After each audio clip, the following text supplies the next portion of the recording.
can go do your own keyword research and put together a list of some target keywords and use some tools out there like WordStream or Ahrefs or tools like that to kind of help you figure out some data around keywords. But I actually recommend a lot of companies start with a paid search project. So before you even do keyword research, put together a good list of keywords, build some AdWords campaigns, launch those campaigns, get them up and running, and see what keywords are getting clicks, monitor those clicks all the way through to conversions or whatever goal it is that you want to complete, and see how well those are performing. Hi, I'm David Reimer, founder of Magnificent Marketing and host of the Magnificent Marketing Podcast.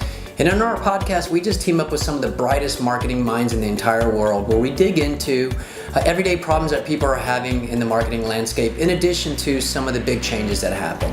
The one constant of marketing is change, and we make sure to stay on top of it. So if you're interested in learning and keeping on the cutting edge of all things marketing, subscribe to our podcast, start learning, and enjoy. Hello, everyone. I'm here today with Jeremiah, who is the president, CEO, and part owner of Simple Tiger. Don't let the title fool you, though. He's actually just a big, loud goofball. And he started Simple Tiger in 2007, right after discovering and teaching himself SEO. What became a long process of working full-time for other agencies and consulting for Simple Tiger on nights and weekends, he eventually turned it into a small consultancy. His brother Sean started working with him, and they quickly learned the ropes of SEO and digital marketing in general, as well as their own specialties within the space. And today, we are going to talk about creative ways to build links. Jeremiah, how are you doing today? I am doing great. Thanks so much for having me. I appreciate it, Dave. No, yeah, no problem. We just were talking about, we're big into content marketing, but SEO right now is content basically, and that leads to the links. But like I said, we're always learning. I know there's things that we don't know, and I know there's things other people don't know. So we're here to just see what we can help educate people on today. So links are so important still, even though some people don't like to admit that. So, but before we get into this, in the creative ways to build links in this day and age, because as we know, things have changed from just as easily as 3 or 4 years ago. I would love for you to just set the stage here and talk a bit about the current landscape of link building, and maybe from like 5 years ago to today. Okay, perfect. Yeah, I think that's a good idea.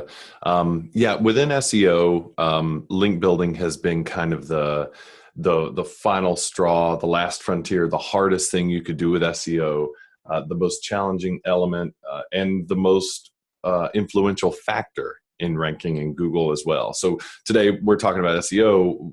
A lot of people just assume that I'm always talking about Google, so I'm just going to come right out and say that today I'm going to focus on talking about Google.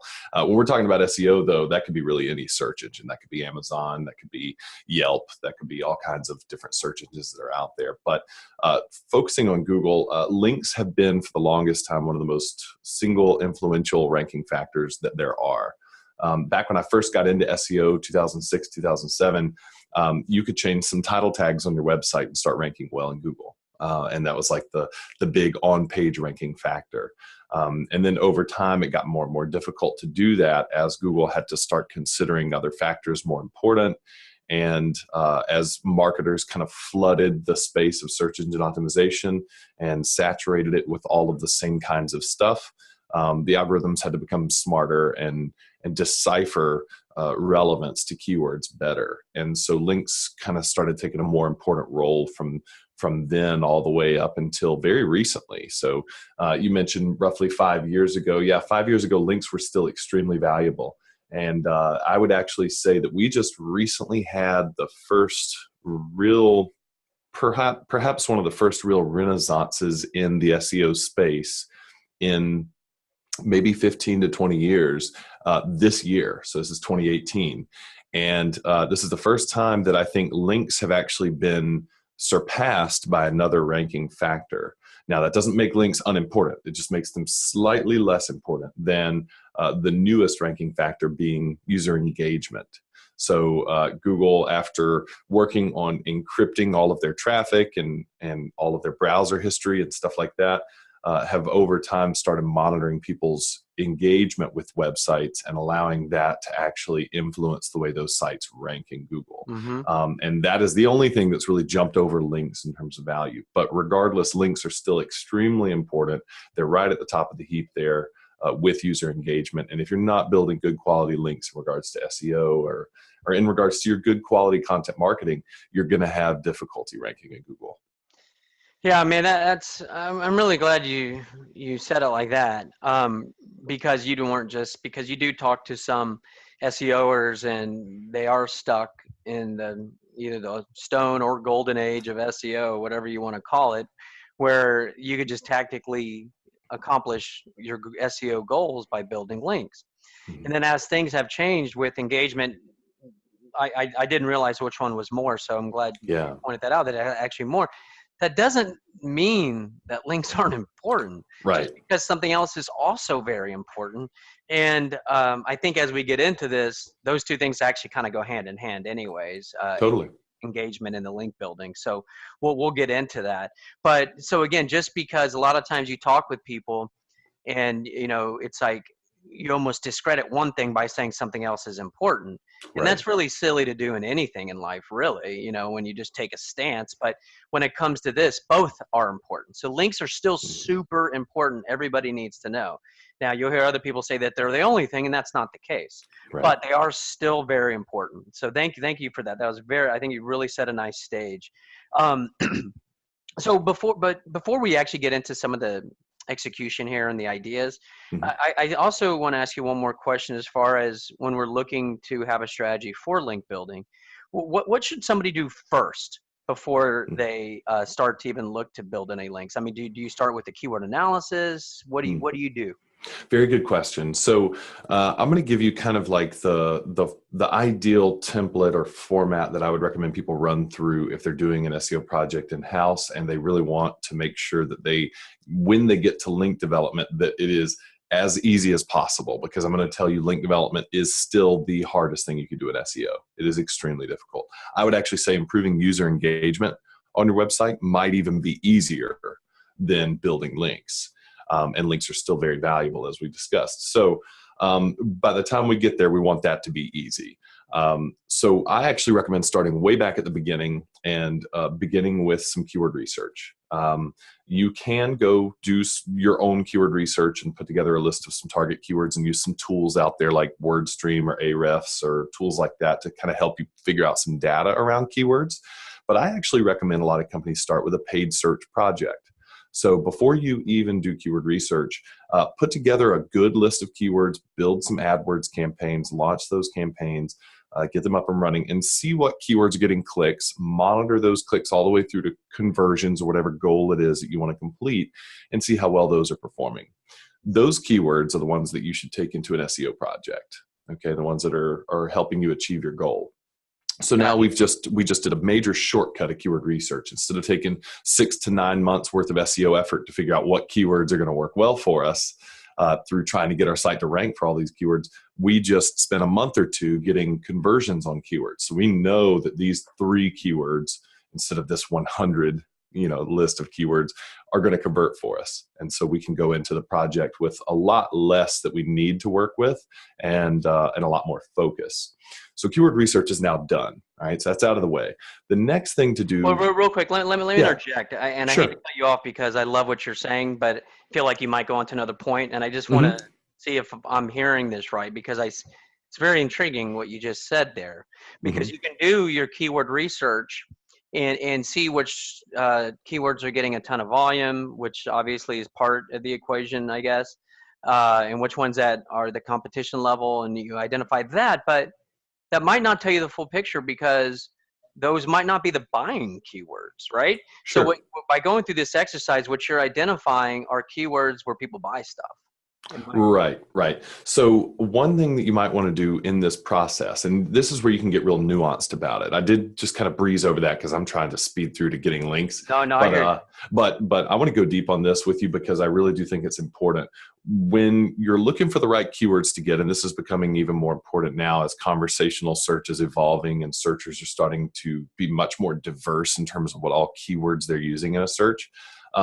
What you'll find is when you run an AdWords campaign, you can run a search query report. So this is not the keywords that you're targeting. These are the keywords people are actually searching that generated your ad. And I think whenever you've got a high performing ad or you've got a high performing set of keywords or something like that, and you run a search query report, that is very valuable because then you can actually look at what people searched that generated your ad. Mm-hmm. And when you get that list of search queries that people are actually using, I think that gives you a lot more data than your original list of keywords that you took into the project, right? Okay. So now you're actually using what we like to call qualitative data versus quantitative data. Quantitative data would be like, I choose a list of 10 keywords, I run ads on them, whichever one gets the most clicks or the most whatever, I go with that keywords. That's quantitative. Qualitative would be, people are now giving me their search data. They're saying, here's the query I used. This is what I'm looking for. Qualitative is harder to quantify, literally. It's a totally different ballgame. But later on, you'll see when we start developing content for the site, qualitative data is key. We have to know what people are looking for in order to be able to produce the right content for them. So that's kind of the missing element there, is if you're going to do it this way, pull your search query report once you're happy with the performance of your ads, and that will tell you what keywords people are using to find you.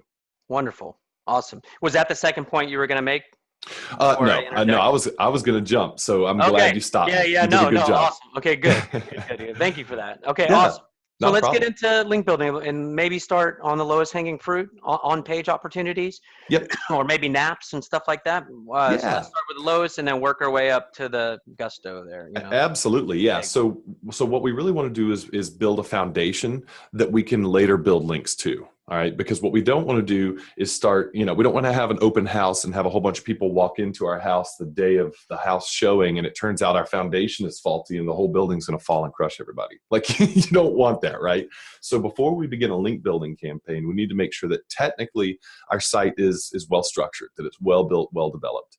That means that from an HTML perspective, everything is crawlable, accessible.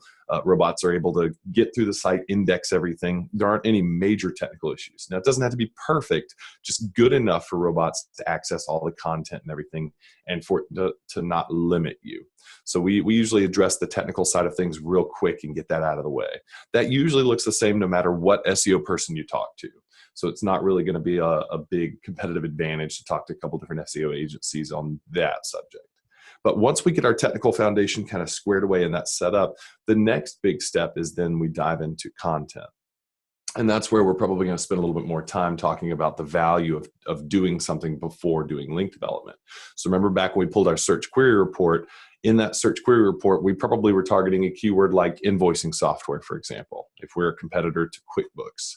But maybe people were searching stuff like invoicing software, free online billing. Maybe that was like a keyword that someone searched that generated our ad for invoicing software.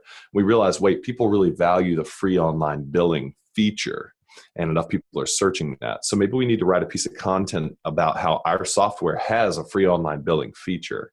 It's an invoicing software that has a free online billing feature. So then we write this blog article about that subject and explain it. And now we've got this piece of content that directly addresses a portion of what our audience qualitatively told us they want to hear more about. So we're already starting to produce content that's going to meet the demand of the search volume that's out there, right? And that's what this is all about. Economics is about supply and demand. Well, SEO is the same thing. There's a demand, and that comes in the form of search. The supply comes in the form of content. People are looking for content. So now that we have these pieces of content, I think that you've got these keywords such as that invoicing software, free billing, free online billing or whatever. What I would usually recommend is that someone takes those kinds of keywords, take that keyword, go straight over to Google, search it, see what comes up. Who are the top 10 results that come up? Because those are really your competition. I don't care who your business competition is. In regards to SEO, whoever's ranking for your keyword is your competition. So even if it's Wikipedia, right now they're stealing traffic from you. So you've got to outrank that somehow. So what I like to do then is take those 10 listings that show up for that keyword and just do some analysis. How long is the content on each of those pages? What kind of content is on each one of those 10 pages? Do they have lots of imagery? Do they have lots of features? Do they link deeper into the site to other pages of content about the same subject?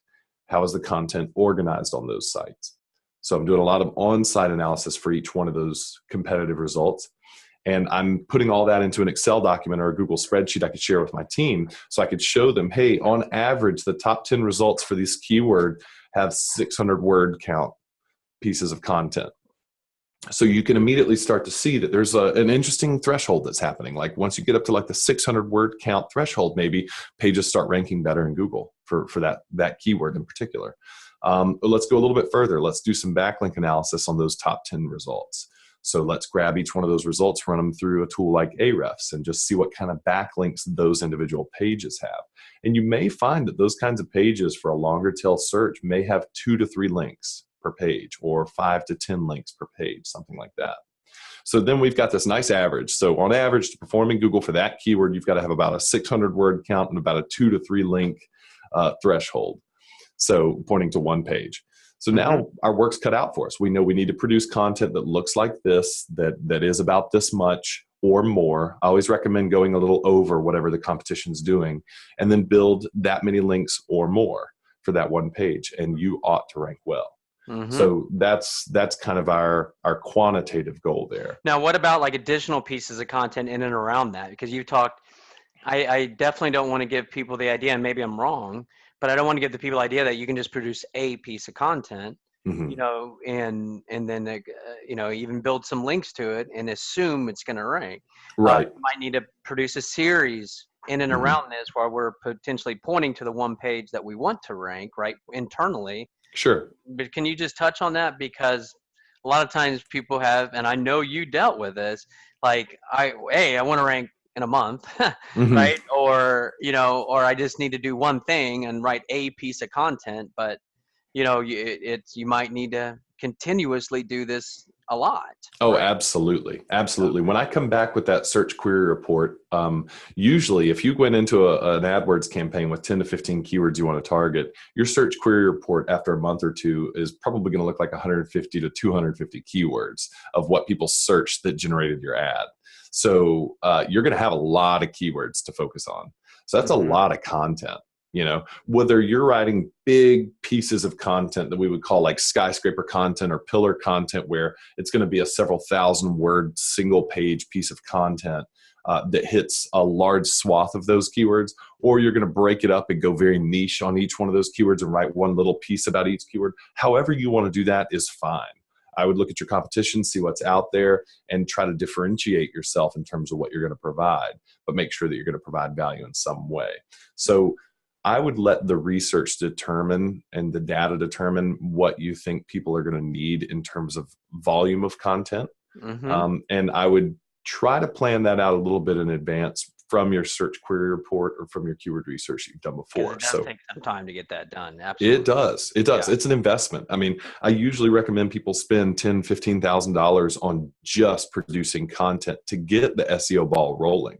That's not even to start seeing results. That's just so we can lay a foundation. And then when we start doing link building, that's when you're actually going to start getting a lot of the value out of it. All right. Well, let's well, if you're ready, yeah, why don't you, because I think we set the stage that to get the links, you're going to need content 90% of the time. I guess you could have a scholarship or some other ideas like that, which you might touch on. But in general, it's going to come down to producing good content and then getting links to that content, right? Right. Okay, as a whole. As a whole. Yep. So now let's talk about getting those links if you're ready to do. Yeah. So to put links in their place, because a lot of people understand that links are important for SEO, but they feel like a link is this abstract, disconnected element in SEO, and they don't really understand why links are important. And so I think you've got to understand why links are important before you can actually do link development well.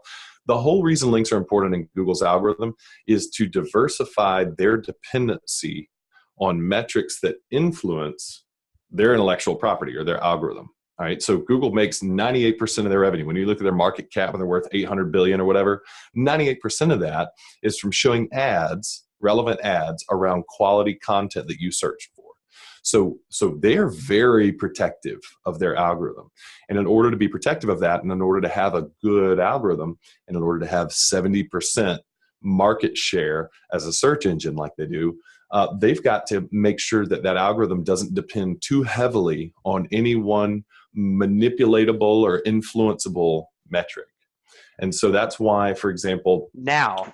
yeah, well, yeah, Now. now, but Right. it's always been the case that they've Yeah. tried to be better and better at that. It's always been the case. But No, and there absolutely. have been times when they failed miserably too. There have been times when it was not working well. I remember 2008, 2009, a little stretch of time where Google just got really bad. Like you would do a search and it was just not Just as relevant. keyword, it was just Yeah, it was a stuff. mess. But they do correct. And I do often Hmm. say that a lot for Facebook and Google.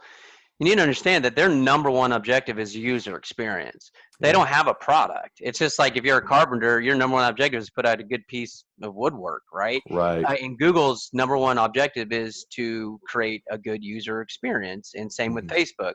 And right, then the money follows.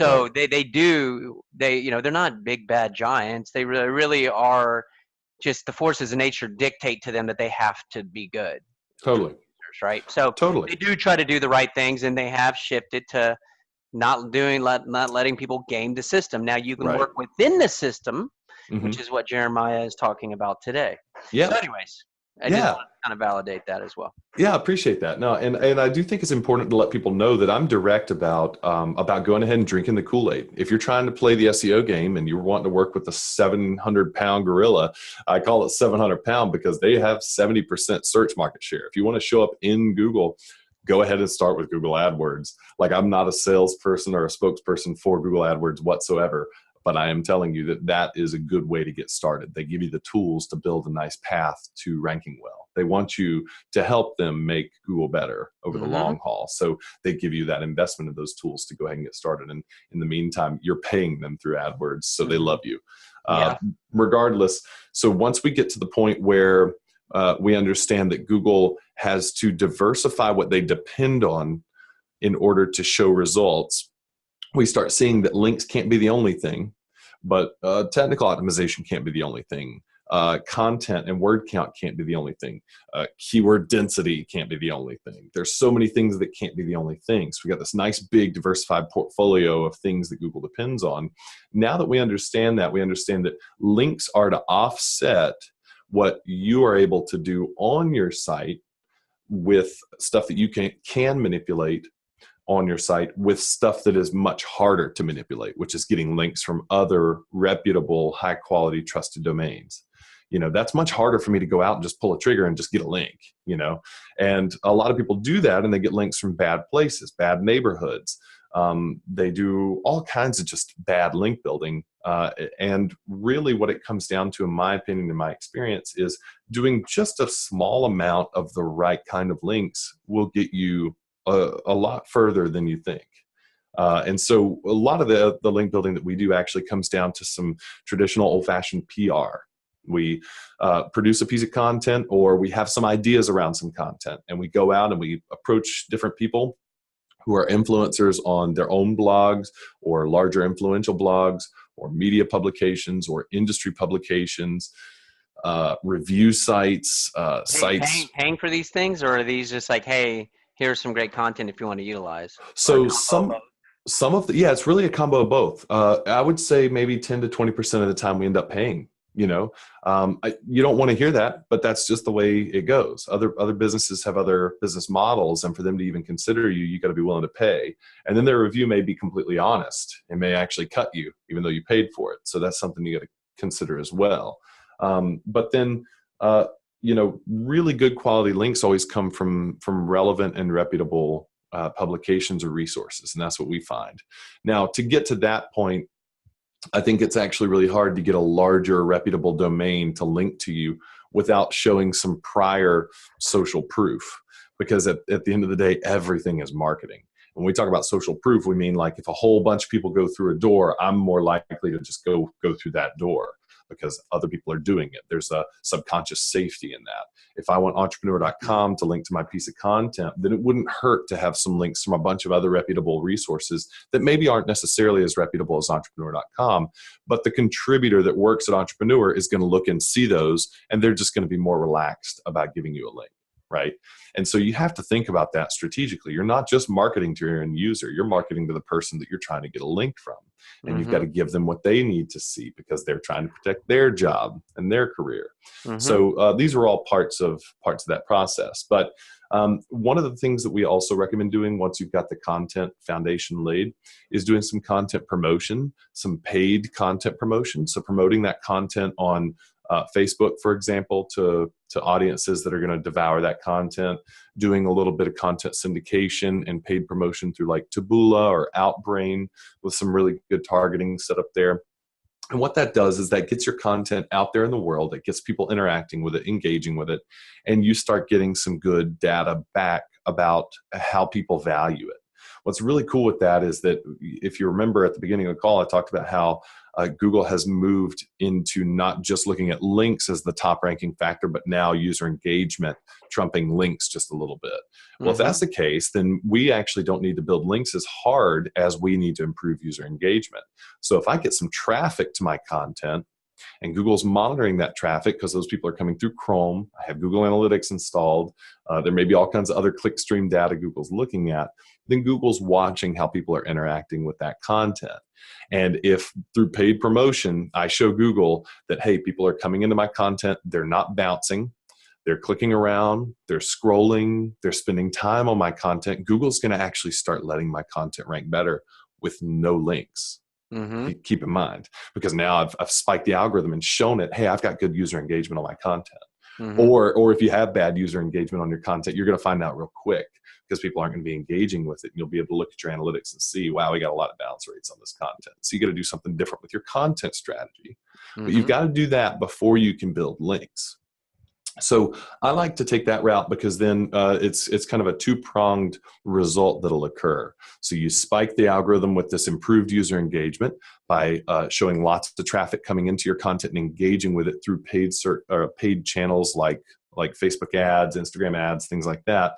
But then those people who are clicking through that content, who knows that they may have reputable blogs or that they may have good sites, they may have some influence out there and they can actually link to the content as well. And we've actually seen some paid promotion techniques build links without us having to do any outreach whatsoever.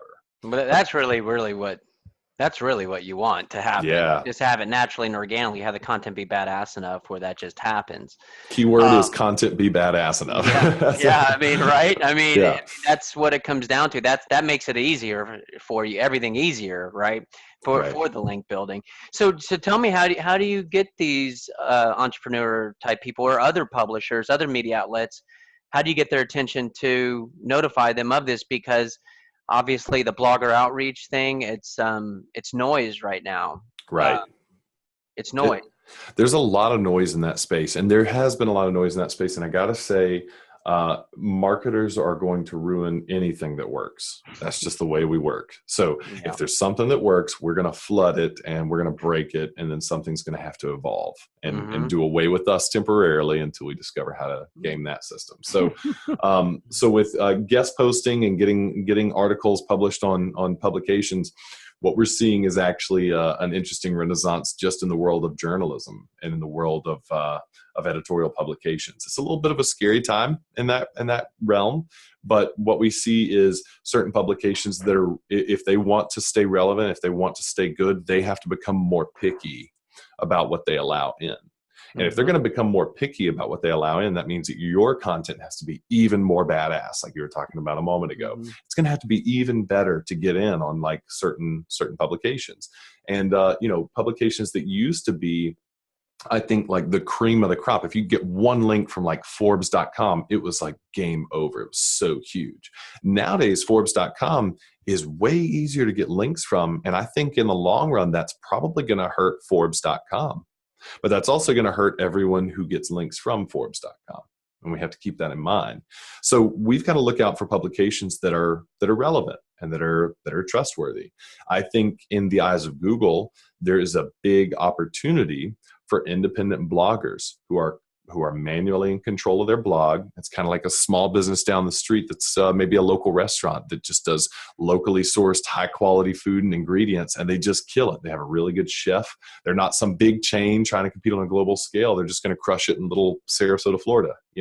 I think your independent bloggers are actually going to really, if they take it seriously, I think they're going to have more strength with this kind of demise of a lot of the larger publications that are linking to everybody now. Mm-hmm. So I would keep that in my game plan, outreaching to influential bloggers, find out what your audience, where your audience goes to read content. So a lot of the qualitative assessment that we'll do for clients would be running like Hotjar or Qualaroo and asking them where else they read content, doing research through any kind of surveys to find out where your audience is going to read to consume content. And those might be good places to advertise. And I'm talking about paying for placement as well as pitch through a PR effort. Okay. But yeah, when it comes to the editorial route though, how do you get in touch with like an entrepreneur or something like that to get a link? There are multiple ways of going about that. I recommend following the tried and true paths of a traditional PR approach. Of course, doing it all digitally and online. I would go the route of looking into either media databases that are built specifically for you to do PR. So, software like Cision and stuff like that you can actually look up media contacts of these publications and get their email addresses and pitch them through the software. It's built for that. Now, you don't want to spam these people because then they will write you off permanently. These are real humans. quick, when we say pitch them, Mm-hmm. we do not say pitch them, hey, I have this great article you can link to. Right. We're pitching them saying, can we contribute a unique article you've written uniquely for you and your audience, correct? A little bit more specifically, here's some interesting information we discovered in some research for this domain, and we're going to put together a piece of content to cover that information that we researched. Would you like that information to contribute to your marketing section? But that's a big one. What if you don't have the research? Because I do talk to our companies that we work with, is saying, hey, if you can become a resource for something based on your own findings, that's a huge yes. Okay, but that's not common. That's not common. Yeah. Let's take it down a notch when you don't have the resource. I'd like for you to talk, because we're going to be talking to the masses now. People are like, yeah, it would be great if I was the trusted, cited resource for all things opioids, right? Totally. If you're not, okay, what else? What are you going to do? Right. So I think that's when it's good to have, I think everyone has something unique they can tell if they're being authentic about their business. If you aren't being authentic about your business, you're not going to have the passion, you're not going to have the information, you're not going to have the time or the resources to develop a source angle. But I think that if you really are passionate about it, you can find a creative way to be a source of something. It doesn't have to be like proprietary research data, which is the route we like to go. If we can get that, we work with a lot of software as a service companies, and they have a lot of really interesting metrics on how people use certain types of software and things like that. So we go that route a lot, and it works very well for us. If you can't go that route, though, maybe you could do something else. Maybe someone within your company is a strong thought leader in a subject highly relevant to what it is you're doing. So you mentioned, like, for example, the opioids thing. Maybe your organization, let's say you are a rehabilitation company, for example, and you help people recover from like opioid abuse, as an example. Maybe you have done some work with a local college and you have a key professor who has consulted your organization on some elements of opioid abuse. And he understands this kind of stuff very well. He's a doctor and everything. He understands these kinds of things. And maybe you can do an interview with him and you can ask him some key questions and you get some information from him. Or maybe you go interview a thought leader who has no connection to your company at all, but will give you a chance to interview them. And you get some really good information from them, but you were the person that got that information. Now you can go take it to an entrepreneur or Forbes.com and say, we've got this little quotable bite that you might want. And it might be as simple as that. We've had some of those thought leader kind of interview things come through. Now, a lot of people are doing like the roundup stuff. I don't recommend that because that does kind of drive people nuts. People are getting exhausted with that. I would actually go a little bit more focused and try to find like one person. I would be way more happy to contribute to a blog if they were interviewing me directly than I would if they were interviewing me and 10 other SEO guys. You know what But I you don't mean? have to, if you don't have to decide, link roundups are still good, right? Sure. Yeah. Link roundups can be good. I mean, those like the interview roundups and stuff like that, they can be good. I'm just Get a saying lot that, of like, shares out of it. That's one of the big ideas, having sure. shares because of the big people you have involved. So if you do Yeah. have access to some big names in an industry, you still Hmm. would suggest, like, yeah, I mean, if they're gonna contribute to you, like, hell yeah, Yeah. go for Yeah. it, right? But be a good curator. So Yeah. I would you could even go, like, for example, within the SEO community, you could avoid all the big names like Rand Fishkin and Will Reynolds and like all the big guys who are just huge in SEO. You could avoid them and go for little guys at small agencies and try to get really juicy pieces of information out of them. And if you curate that content well enough to where it speaks to your audience, the Will Reynolds and the Rand Fishkins of the world would share it if they saw it because they're like, oh man, that's good stuff. You know what I mean? So Mm-hmm. you don't have to go after the huge fish when you're doing Mm-hmm. those kind of roundups and things like that. Keep in mind that it's the end user that you're trying to please with all this effort. Always do that, right? Yes. Let's just put an exclamation point on that. Yeah. It comes down, in the past you could game it without being creative. You could game. Right. Now it's like you can work within it with the kind of expertise that Jeremiah and other SEOers have, but that's only half now. So you Right. got to keep the user in mind at all times. You're not going to game Google because No. people are going to see it and you're going to be gone. So just want to emphasize that. Yep. So we are kind of getting a little bit short on time, and Hmm. we've really, I think, given some really, or you have given some awesome information out to our audience, and we've talked about content, how we can utilize that, some ideas of getting in there. In the last 5 or 10 minutes here, if you could like to touch on other ways, other link building, you might not be able to go super in depth on each one of them, but if you can kind of at least give the information out so people can go and know that it exists so that they can maybe do their own research. I'd love for you to Hmm. touch on anything and everything else that you know about link build, how to get links. Yeah, in regards to getting links, I mean, it really is. I think it's going to continue to be a challenging thing, especially with the way people are devouring content. I think that the volume of links that you have is actually becoming less and less important. Google's getting more intelligent with conversational search, and they're having to with by using tools like artificial intelligence. And that's allowing them to look at different metrics as more important. And those metrics can actually change more dynamically over time, which is what's a little bit scary, is that SEO is changing in such a way where it's going to be a lot less predictable what's going to work insofar as the machine works. Mm-hmm. What's good to know is it's much more predictable what humans want.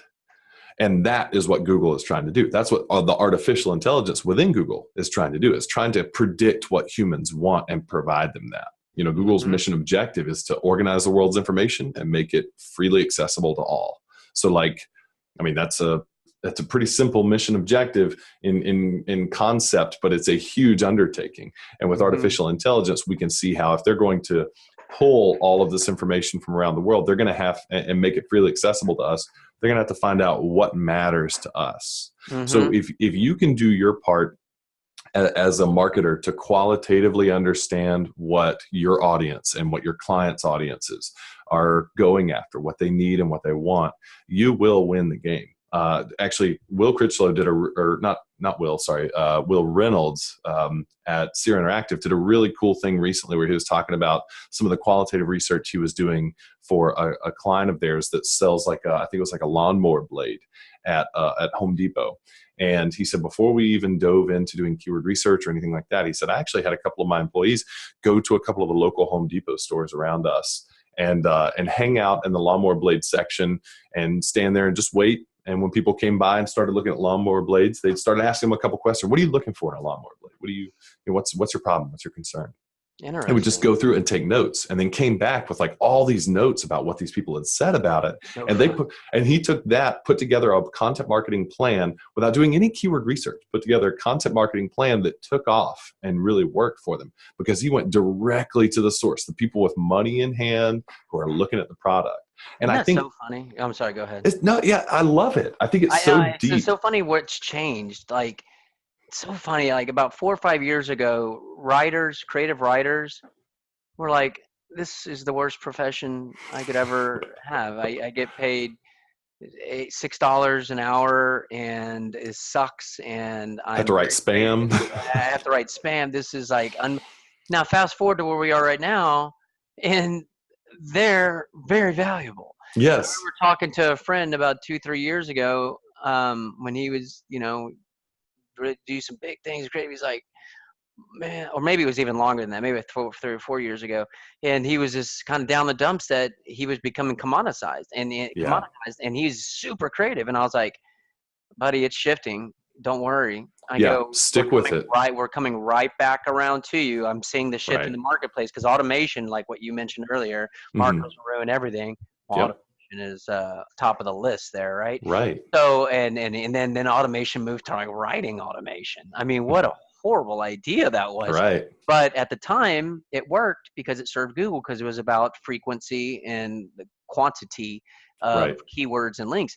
And now we've come all the way back Yeah. Right. to creative, speaking to your audience is Hmm. not only good in marketing, it works for a technical thing like SEO. Absolutely. It's just Absolutely. it's just so interesting to see these, and that's why you just got to stay on top of it, right? Yeah, absolutely. And so to bring that back to like link building, for example, I mean, this is a huge subject you just hit on right there. Like the fact that we should stay authentic, we should stay creative. I love Will Reynolds' example there, because they totally subverted the traditional process of getting to the end and just went straight from the beginning dot. And I mean, really, it's the beginning dot and the end dot. They went to the And person yeah, who's searching for the thing and asked them what they want to find. And they just went ahead and connected the dots logically. And they said, all right, now we need to produce content around that. And so they did that and they win. I yeah, mean, to me, that's just brilliant. And it's utterly simple. It's what I would recommend, or what I would assume like a Gordon Ramsay would do if he walked into an SEO agency. He'd be like, talk to the people and give them what they order. Like he would just be so simple about it. So I just love that approach. And then in regards to tying it back to link building, if you do it from that perspective, then you could probably assume that a couple of good quality links from a couple of relevant resources that don't have to be entrepreneur.com, don't have to be forbes.com, they don't have to be any big name brand, but a couple of good quality links that are relevant to the content you're talking about may be all you need to rank well. And you don't have to think of it as this, I've got to just load up thousands of links on my site over the next year or two, and that's just going to be a long, arduous process. It doesn't have to be thought about like that. So, awesome. so yeah, that's really, that's kind of my take on it. I think with that, don't be scared of artificial intelligence. Actually be really happy. If you're creative, if you're passionate, if you want there to be a revival of good quality content, good quality marketing material and things like that out there, and you want the good guys to win, then look forward to artificial intelligence, because it's trying to do that for us. It's trying Mm-hmm. to follow us, and it's trying to predict where we want to go. Mm-hmm. So let's just show it where we want to go. We hate garbage. So don't interact with garbage. If you find a piece of spam, get it out of your view, and it will eventually, over time, machines will make it disappear, and they will not reward spammers anymore. They will Love it. reward the people who are producing authentic stuff. Yeah, I think some people are going to love what you had to say today, and I think some people are going to hate it, because Yep. some people want the shortcuts and they want a trick, Hmm. but then other people who want to be authentic and are creative are like, oh, all right. Yeah. Now, let's not lose sight of the technical aspects and the keyword research and all that's very Right. valuable. Even though if they Right. have a great idea, like the lawnmower example, my guess is they still probably did some keyword research, and Yeah, they probably did. they Ran probably some ads. they, They they had to test their assumptions. they saw where the volume was and what else they wanted. But Right.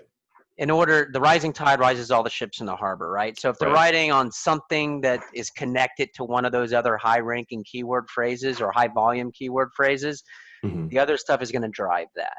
So it Yeah. all ties together in so many nuanced ways that it's hard to do it all. So what we really need to do is focus on our audience, focus in, and we've given ways to get to, the keyword aspect of it. So you then can create content in around that, but then it needs to be badass content, right? Right. And Right. we need to distribute it. Don't forget about that. And then, you know, over time, start building your connections on different media outlets, and scratch some backs, and you'll get your results. Yeah. Any parting thoughts, Jeremiah? Anything you want to add to that, or anything before I have to let you go? And then I also would love to let the listeners know how to continue to learn from you. Sure. Yeah. So I think the final piece that I would say is we have a lot of people come to us and talk to us about SEO as if it is isolated from other things. But I think SEO is one of those things that is so heavily influenced by all the other parts of the marketing funnel that you really kind of, if you're going to do SEO well, you have to consider all of it. You really do have to consider the whole funnel. You have to consider all the way through to how people are converting. That's actually going to matter more with user engagement now being an important ranking factor. You've got people at the very bottom of your funnel, and that is now affecting how people come in the top of your funnel. Like, that's kind of backwards when you think about it, but it totally makes sense. If they're not doing well at the bottom of your funnel, why would Google want to give them to you at the top of your funnel? Mm-hmm. So that's something I would think about. I would analyze the rest of the funnel, take a step back. We as an agency are now doing that. We're kind of having to take a step back and not just look at our SEO game with all of our focus anymore, but start bringing in all the other pieces that influence it. So Love it. that would be my final piece there.